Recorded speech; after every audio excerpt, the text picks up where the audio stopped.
श्री संत कोटेश्वर महाराज यात्रा महोत्सव 2024।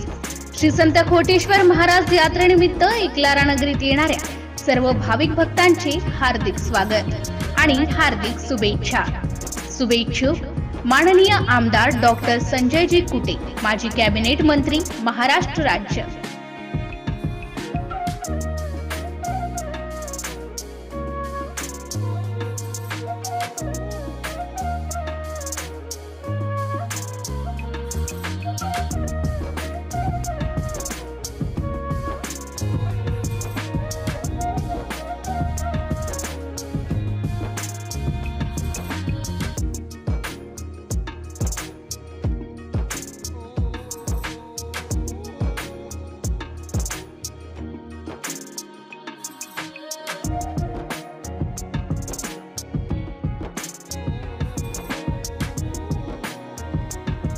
MCN news Marathi बातम्या आणि जाहिरातीकरिता संपर्क रोहित चोपडे, एकलारा बाणोदा प्रतिनिधी, मोबाईल नंबर 9529 800 65 5।